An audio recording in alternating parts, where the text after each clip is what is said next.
Welcome. We're very, very excited for today's event. I'm Michael Dennin. I'm our Vice Provost for Teaching and Learning, Dean of the Division of Undergraduate Education here at UCI, also a professor in physics and astronomy, and it's great to welcome all of you here. This is the first of the social mobility events. I want to thank CollegeNET for getting these started. We are very proud of the recognition we get in this area, and it is my pleasure to turn it over to our Chancellor Howard Gilman to say a few things about that. Thank you, Howard.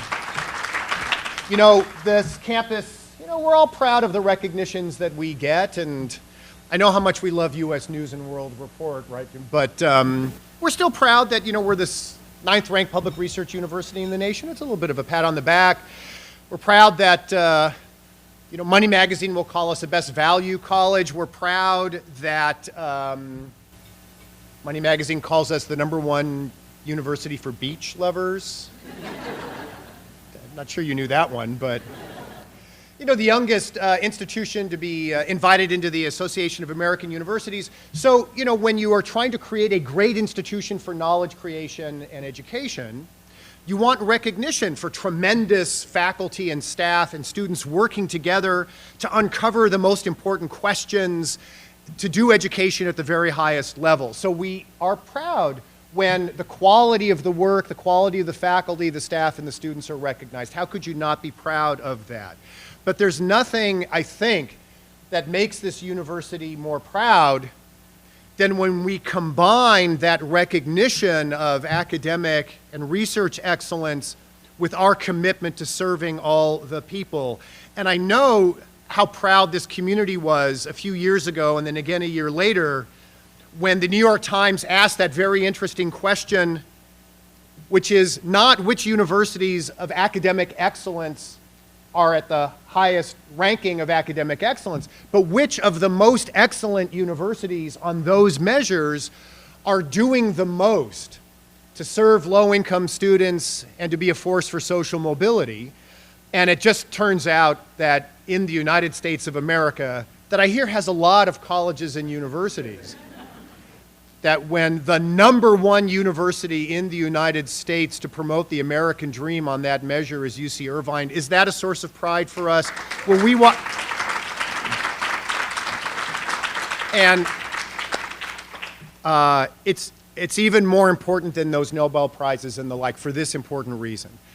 For way too long and still too often, elite higher ed in this country is about the reproduction of privilege more than it has been about the creation of opportunity.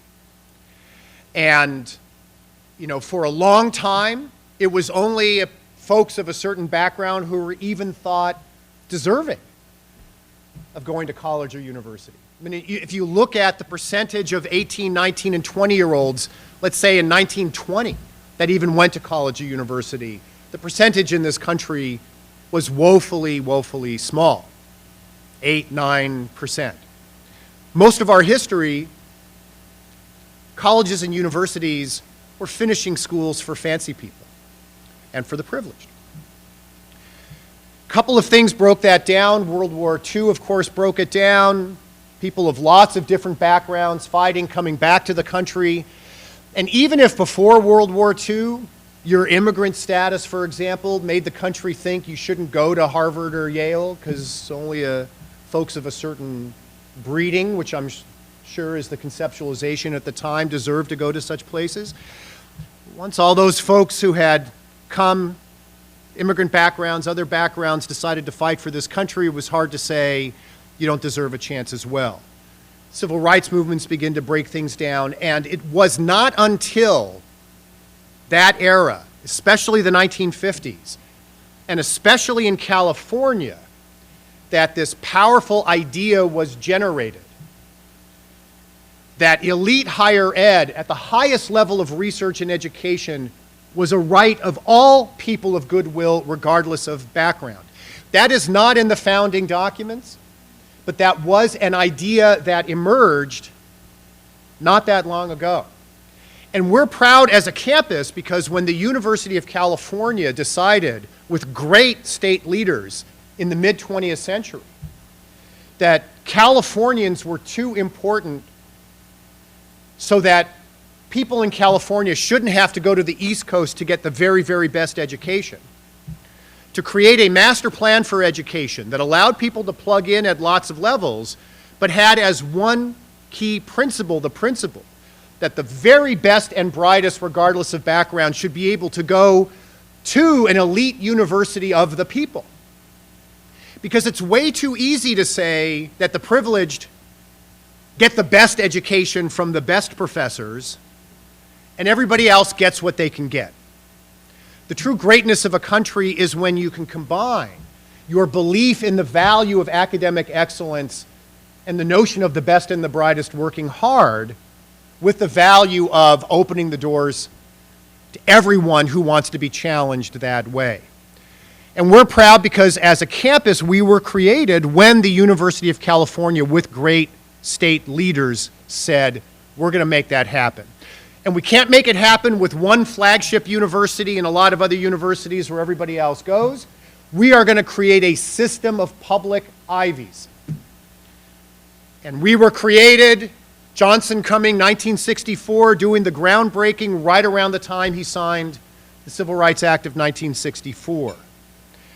So we in San Diego and Santa Cruz and other campuses that began to evolve last mid-century were among the first in the country to capture this very important idea. And so to be recognized right after our 50th anniversary for how well we've done is a source of tremendous pride because it makes us think we did our job. And doing that job is more important now than it has ever been. Whatever you think about the last election, and as Chancellor, I have no official opinion except on isolated issues that I can talk about. On both sides of the aisle, the country has figured something out, on both sides, that way too many of the anchoring institutions of this society aren't serving the people. They're there to serve entrenched interests. Now, we'll see if the political parties really can figure this out and pivot. We'll see if elite media can figure this out and actually start talking to people other than people in the Beltway and Wall Street. We'll see whether other institutions can pivot. But higher ed needs to learn this lesson too, because it is still the case, not with respect to the community colleges and the state colleges shouldering most of the work, but the AAUs, the other places that are so proud of their elite academic status, are still way too often places that are there for the reproduction of privilege rather than the creation of opportunity. And we all do the work we do with such pride and energy because we know that this country has a future or not, depending on whether we get this right. This country has a future or not, depending on whether people, again, believe that if you work hard and you play by the rules and you want to be challenged, that there are great institutions in this society for you that will serve you and make you successful. And so I couldn't be more proud of the work that you all do that has given us this reputation. I hope you feel as though at the highest level of this university, we will move forward or not on this mission. We will never be about academic and research excellence alone without also serving all the people. Thank you all for everything you do to make that a reality, and I'm looking forward to benefiting from all the work you're going to do today. So thank you so very much. So at this point, I would like to introduce one of our co-hosts, Jim Wolfston, who is president and CEO of CollegeNET, Inc. It's a Portland, Oregon-based company. CollegeNET is the creator and the publisher of the Social Mobility Index, SMI. And you can find it at www.socialmobilityindex.org. And the reason I wanted to bring it up in the introduction is it really is a new and very analytic and data-based way to show and measure to the extent to which a college or university both admits economically disadvantaged students at lower tuition, supports their academic progress through graduation, and prepares them to obtain well-paying jobs. So with that, I'd like to invite Jim up to give a few remarks and welcome him here to UCI. Well, it's a great privilege to be here. Thank you so much for hosting this conference. And the reason it's a privilege for me is that I go to a lot of conferences, but there are very few conferences where I can go and actually work on a problem right when I'm at the conference. And we are actually working on what Stephen Hawking calls the most important problem, most pressing problem that we have in the world, which is the growing, exploding divergence between rich and poor, both with respect to wealth and with respect to income. If we can promote the example that was so eloquently expressed by the Chancellor of the University of California, Irvine, and a few other institutions, we can change the conversation that's happening in the United States with respect to this question of what should I be doing? What is my role as an institution in this society? Is it to solve the problems of the world, or is it to self-aggrandize? And I think obviously it's the former. So you can imagine when I created the Social Mobility Index with a lot of bright people at CollegeNet that I'm familiar with a whole bunch of statistics related to economic divergence and so on. What are the factors that contribute to convergence, et cetera? It wasn't surprising to me when I ran across, in preparation for this speech, one of the articles from Bloomberg about the exploding inequality that's happening worldwide. And this one included an interview of the chief economist at Deutsche Bank, and he was talking about the factors to his American interviewers. These factors, a lot of these statistics that we all know about, the exploding division between rich and poor worldwide, but most importantly, he was talking about how the United States, unfortunately, leads the world in a lot of these measures. Now, what was interesting to me was the fact that the American interviewers were so solemn and surprised that this was the case. Because obviously this conflicts with the mythology that we have in the United States about the so-called American dream.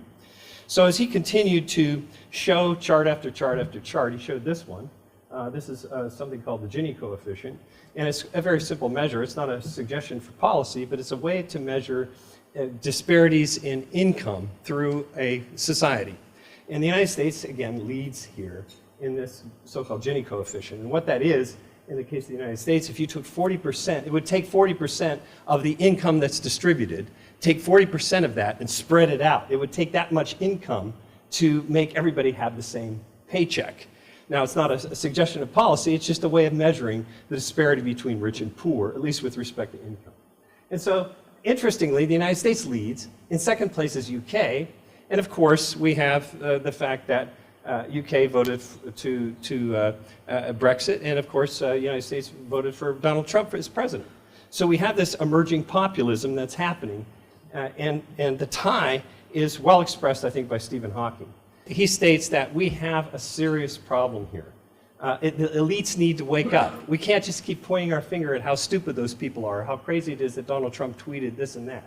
We've got to realize that this is actually an expression, a symptom of this growing divergence that's happening worldwide. And we need to get together and do something about it.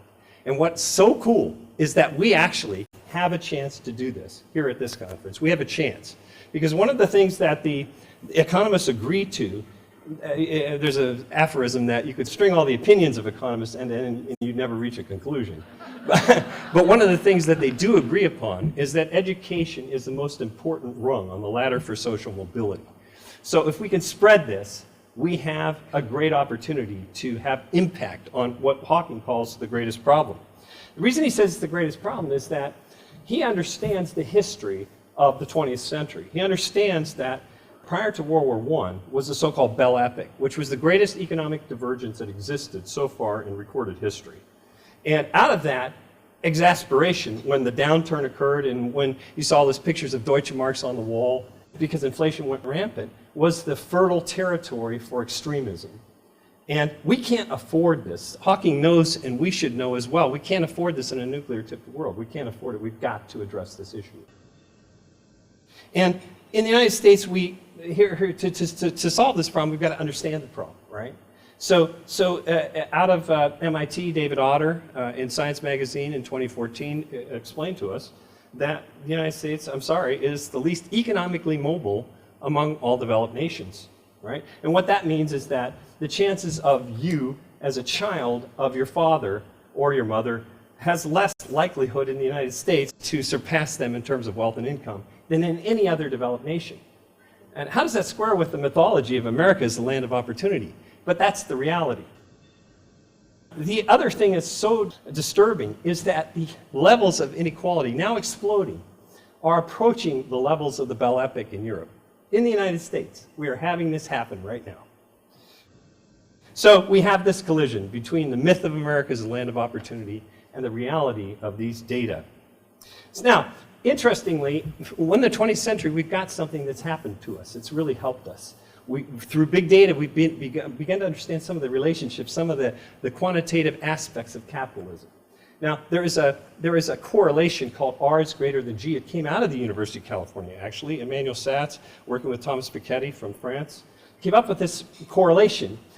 This simple formula, R is greater than G, when that's true, the chances for divergence of capitalism grows exponentially. All right? Now, what this is, R is the rate of return on capital. So worldwide, historically, that's approximately 4 or 5%. You average out the stock market, you average out returns on real estate, and so on. That's R. And that's typically 4 or 5%. When that's greater than G, which is the growth in per capita income in a country, which includes the growth of the population plus the growth of per capita income, when that relationship is, when R is greater than G, you've got divergence happening, unless there's some mitigating, attenuating circumstances, including education, including progressive taxation, including investing in infrastructure, because we all benefit, regardless of our wealth, from the highway system, from the internet, and so forth. So there's things that can be done contextually to mitigate and attenuate the impact of R is greater than G. We can see historically how this plays out, though. The 20th century was a kind of aberration, a good aberration, in the sense that divergence was contained. As the Chancellor explained, the GI Bill allowed people to come back of all backgrounds and have the opportunity to get a world-class education. That was unusual. That was a change. It was also a change that we spent so much money on infrastructure, we had to do it because we had to rebuild. We had to rebuild the world. Obviously, there was very strong progressive taxation. And so, therefore, these contextual circumstances attenuated the impact of R is greater than G.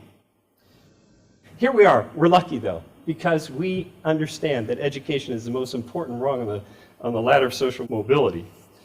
But this rung is badly broken in the United States of America. It's badly broken now. We need to fix it. Because look at this. This is the first time in any developed nation, the first time in any developed nation where the retiring generation is better educated than the incoming generation. That's never happened before in the United States, and it's never happened before in any developed nation. But it's happening now. And it's happening in part because of the tuition bomb, obviously. In the 1980s, basically the politicians said, well, you guys protested the Vietnam War, screw you guys, you pay for yourself. And we've had essentially go figure it out on the part of the universities. You have to go figure it out, and you have to raise tuition, and you have to do whatever you have to do, but you run it like a business. We don't care. Of course, we have the admissions game. We have the admissions game, and this is why CollegeNet got so exercised and interested in this, because we started to see these statistics as we hosted admissions applications on behalf of universities, started becoming familiar ourselves with some of these data. Well, the admission game today is a game of quantity. It's a game of the prestige is if I can have a whole bunch of applicants and deny a whole bunch of people, that means I'm prestigious. That's actually one of the measures, and it's highly reported. Oh, how selective the institution is. Now, that's not the game that we should be playing. Can you imagine a football team saying, okay, the game really is how many people want to play for my team? No, that's not success. It's how you score on the field. And in this case, the game is how you promote social and economic mobility in this country, how you solve this essential problem. All of the things that factor into admissions are strangely correlative and biased to the rich. For example, the standardized testing. What's the number one correlation? Is it success in college? No, it's actually your family income, quite interestingly. And of course, as the Chancellor mentioned and alluded to, the spending for U.S. News and World Report glory. It's almost like the social mobility index is an upside-down U.S. News and World Report. Because we know at the tertiary level, and I'm sure Richard Aron will point this out, that even though U.S. News and World Report says, oh, you've got a better, more prestigious campus if you have classrooms that are only accommodating 19 people, that's completely bogus at the tertiary level. It wouldn't make any sense to have distance education for thousands of people if you needed to have tiny classrooms in order for learning to occur. But yet this goes on. It goes on, and it supports the billionaire Mark Zuckerman and his Manhattan office tower. But we have to be smart enough to go past that. We have to rethink that because of what Hawking's explaining to us. Now, here's something that's interesting. We can do a little bit of critical thinking here together. It was very interesting at dinner. I was sitting across from this very smart lady named Sandy, and she's going to be one of the speakers here. And she has a wonderful intuition. She was telling me this story about how in Washington, D.C., there were some people from Tennessee who were talking about how great their system is, how great their opportunity is for community college education. They provide community college education to the underserved, right? And this is really a great thing. Wonderful. Except what they want to do is they want to open it up to everybody. They want to make it available to everyone. Now that sounds beneficent, that sounds wonderful. Everybody should have access to community college regardless of income. Let's spread it around, let's make it equal. Well, get this, let's do this little exercise. This actually, paradoxically, this attempt at equality is actually causing inequality.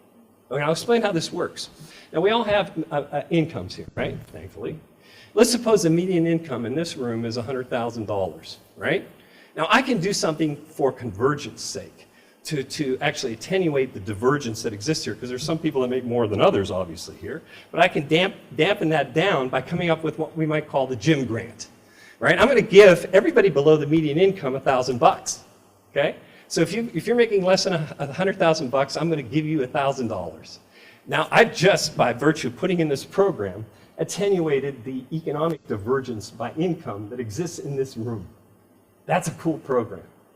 Now, why shouldn't we open this up to everybody? Let's open this up to everybody.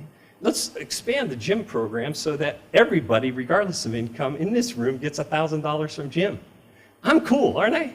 No, I've just ruined the converging effect of my program by essentially saying everybody now, instead of making $100,000, makes $101,000. Everybody makes $101,000 now. I've just ruined the converging effect. Sandy has a sense of that. And that's why she couldn't get this across to the politicians. Now, quite disturbingly, from the data that CollegeNet's looking at in iPads, this is data not available directly. We have the same thing happening in our Pell system, unfortunately.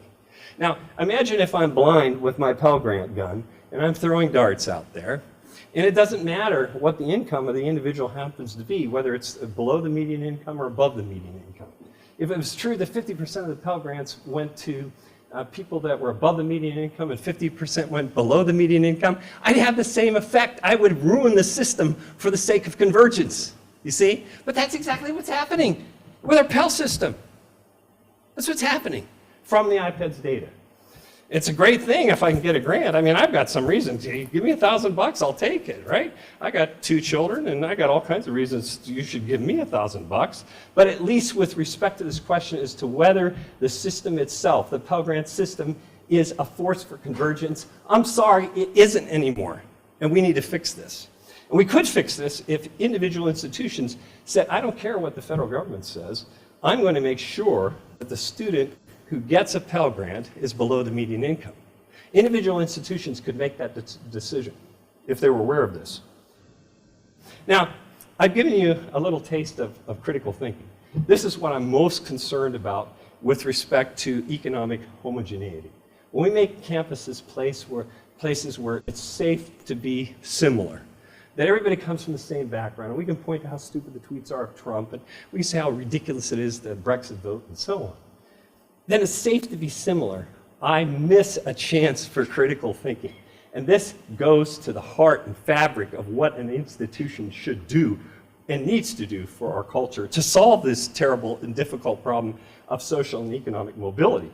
We need to have critical thinkers. I agree with this survey that says that 60% of employers say that new college graduates lack critical thinking skills. I agree with this because, and I think this is happening because of economic homogeneity. In part, it's becoming too safe, it's too important to hire a student, it's too important to mollycoddle them, it's too important to make sure that their parents are inclined to donate later to my campus. These are all mistakes with respect to developing critical thinking. And so we have people talking about diversity, and it's a great thing for social justice, and it's a great aesthetic too to be able to go on campus and see, my son went to a private high school, right? and there were people from India, and there were people from China, and so on, and there was a lot of pride about how diverse it was. Excuse me, it wasn't diverse, because they're all rich people, they're all doctors, they're all engineers, come on. They've all got the same experiences watching the same television programs and so on. This isn't challenging. I didn't figure this out until later. So here's what, at the best, I'm seeing from the graduates of our institutional system here in the United States. I'm seeing basic critical thinking, which is great. The ability to objectively and dispassionately stand back and take somebody else's idea and eviscerate it, to figure out why it's wrong, why your position is wrong and mine's right, you see. I'm really good at that kind of thing. That's important. You see this all the time in Washington, D.C., where you've got a whole bunch of people that are sure they're right and the other guy's wrong, and you have this extreme polarization. That's basic critical thinking. It's important to have that. But it is by no means enough for what we need to do. We need advanced critical thinking. We need the ability to turn that question mark at our own ideas, okay? Because every one of us exists as a kind of template for the agreed upon wisdom, right? For a long time, I was taught, well, 1 + 1 is 2. Gosh, that's true. Except inside your cell phone, it's not, because it's based 2, and 1 + 1 is 10, right? There are all kinds of fertile opportunities in my own brain, if I'm willing to turn my question mark against it, that can allow me to innovate, that can allow me to create. Let me give you some examples. There were some people who once thought the earth was flat, right? That was the big prevailing wisdom. Everybody knew that. And the people who figured out that it weren't born that way. They weren't born to believe that the earth was a ball. They woke up, they received the wisdom, but they had the power to question their own strongly held belief and their intuition. They could look outside and see that it was flat. How could they not believe how could they believe otherwise? But they had the ability, because they're advanced critical thinkers, to go against their own received wisdom, right? Same thing with respect to the solar system. We can go outside today and watch the sun move across the sky. Every kid saw that in Copernicus' time. But Copernicus and a few others before him actually got the idea that, hey, maybe this isn't the way it works. I see, like Mom and Dad told me, but my idea may be wrong. I've got the ability to turn that question mark at my own ideas. That's advanced critical thinking. The chances for that go up when there are these accidental collisions happening on campus. When you've got people from different backgrounds, different idea sets, different philosophies, disagreeing with each other. That's when the chances are greater that you will sometimes be shamed or even embarrassed. That, hey, I had this wonderful idea, I was sure I was right. Doggone, I was wrong. And you become ready and constantly alert for the potential of advancing your own idea set by virtue of seeing something different. That's the beauty of advanced critical thinking. We need more of that. We need to think at our university campuses about the received wisdom about the chase for prestige. Is it really the case that we have to aspire to be like the Ivies? I don't think so. We can see that that's not working. By virtue of the extreme economic divergence that's happening in this country, we've got to be able to think differently about the possibility that maybe the greatest universities are the UCIs, the University of California, Santa Cruz, the Baruch universities, the Winston-Salem states. These are the institutions that are our bellwethers. These are the ones that we ought to look to solve Hawking's problem. So thank you very much for this opportunity. It's great to work with you and to acknowledge the great work of UCI through the Social Mobility Index.